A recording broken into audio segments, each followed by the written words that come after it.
Hotel వాళ్ళు prepare చేసే crispy and tasty దోశని మనం ఇంట్లోనే పక్కా కొలతలతోటి ఎలా ప్రిపేర్ చేసుకోవచ్చో చూసేయండి. గిన్నెలోకి 1 కప్పు మినపగుళ్ళని, 2 కప్పుల బియ్యాన్ని, 1 కప్పు ఇడ్లీ బియ్యాన్ని, 2 టేబుల్ స్పూన్ల పచ్చిశనగపప్పుని, 2 టేబుల్ స్పూన్ల సగ్గు బియ్యాన్ని వేసేసుకొని శుభ్రంగా కడిగేసి 5 గంటల సేపు నానబెట్టుకోవాలి. 5 గంటల తర్వాత చూస్తే ఇవన్నీ కూడా చక్కగా నానిపోయి ఉంటాయి.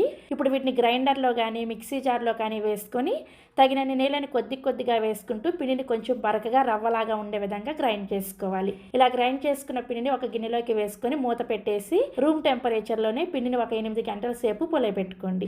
8 గంటల తర్వాత చూస్తే పిండి చక్కగా పొంగి ఈ విధంగా పులుస్తుంటుంది. ఇప్పుడు ఈ పిండిని గరిటతో ఒకసారి కలిపేసుకొని ఇందులో నుంచి మీకు కావాల్సినంత పిండిని వేరొక గిన్నెలోకి తీసుకోండి. మిగిలిన పిండిని మూత పెట్టేసి ఫ్రిడ్జ్లో పెట్టుకున్నారంటే 4-5 రోజుల పాటు ఈ పిండితో దోశలు వేసుకోవచ్చు. కావాల్సినంత పిండిని తీసుకున్న తర్వాత ఇందులోకి రుచికి సరిపడా ఉప్పుని, అవసరమైతే కొద్దిగా నీళ్ళని కూడా వేసేసుకొని పిండిని ఈ కన్సిస్టెన్సీలో రెడీ చేసుకోండి. ఇప్పుడు దోశ వేసుకోవడం కోసం దోశల పెనాన్ని వేడి చేసుకొని కొద్దిగా నీళ్ళని చిలకరించేసి టిష్యూ పేపర్తో ప్యాన్ని క్లీన్ చేసిన తర్వాత మాత్రమే మంటని లో ఫ్లేమ్లోకి పెట్టుకొని ఈ విధంగా పల్చగా దోశని స్ప్రెడ్ చేసుకోండి. దోశ వేసుకోవడం అయిపోయిన వెంటనే మంటని మీడియం ఫ్లేమ్లోకి పెట్టుకొని కొద్దిగా కారాన్ని అలాగే కొద్దిగా నెయ్యిని కానీ నూనెని కానీ వేసుకొని ఈ దోశని అన్ని వైపులు కూడా చక్కగా ఎర్రగా కాలేంత వరకు కాల్చుకోండి. దోశ అంతా కూడా ఇలా చక్కగా ఎర్రగా కాలిన తర్వాత ఈ విధంగా ఫోల్డ్ చేసేసుకోండి. చూసారా, దోశ మంచి కలర్లో క్రిస్పీగా చూస్తేనే తినాలనిపిస్తుంది కదా.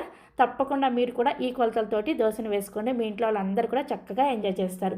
మరెన్నో హోటల్ సీక్రెట్ బ్రేక్ఫాస్ట్ రెసిపీస్ తెలుసుకోవాలంటే వెంటనే మన పెండెమ్స్ కిచెన్ని సబ్స్క్రైబ్ చేసేసుకోండి. Thank you.